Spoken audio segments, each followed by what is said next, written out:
کیا نام ہے بیٹا آپ کا؟ تہمینہ نصیر. میرا بیٹا کیا کرتا ہے؟ میں پہلے تو پڑھ رہی تھی, پڑھا بھی ہے میں نے, مطلب ڈی اے آرکیٹیکچر انجینئرنگ کا کورس کیا ہوا ہے. اچھا ماشاء اللہ. جی, سلائی مشین مطلب وہ کام کر لیتی ہوں, تو ابھی مشین خراب ہو گئی, بالکل بنتی نہیں ہے, تو اس لیے مشین کا بھی آپ کو پہلے امی نے بھی کہا ہے نا. ٹھیک ہو گیا, میں انشاءاللہ کل آؤں گی, آپ کے لیے سلائی مشین لے آؤں گی. فی الحال آپ کو راشن دے کے جاتی ہوں میری پیاری سی بیٹی. قرآن مجید پڑھی ہوئی ہوں, پڑھاتی ہوں بچوں کو. یہ تو بہت اچھی بات ہے. ٹیوشن کا بھی پڑھا لیتی ہوں. گڈ ہو گیا, اچھا ہو گیا. سلائی سے مزید بہتری آ جائے گی. چلیں, یہ ہے کہ انسان گھر میں بیٹھا عزت کے ساتھ اپنا رزق کما سکتا ہے. یہ ہماری پیاری سی بیٹی ہے, ان کا گھر بھی سیلاب میں ڈوب گیا ہے. اللہ تعالیٰ ان کے لیے آسانیاں پیدا کرے, آمین. فات بیٹا ایک جتی بھی لے کے آؤ تے سوٹ بھی لے کے آؤ.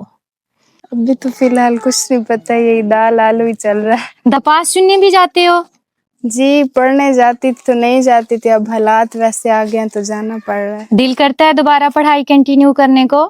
بس پھر دل تو کرتا ہے, دل کا کیا ہے. خوشی ہوئی میری پیاری سی بیٹی سے مل کے. یہ آپ کے لیے سوٹ ہے, جوتا آپ کو دے جاتی ہوں, سلائی مشین آپ کی میرے پاس ادھار رہی. بہنو میرا بیٹا, ابھی تہمینہ بتا رہی تھی کہ کپاس چننے گئے ہیں تو وہاں پہ سانس بھی نہیں لیا جا رہا تھا, اتنی زیادہ گرمی تھی. دونوں نے مل کے 27 کلو کپاس چنی ہے ساری. کہ خوش رہو گے؟ خوش ہیں.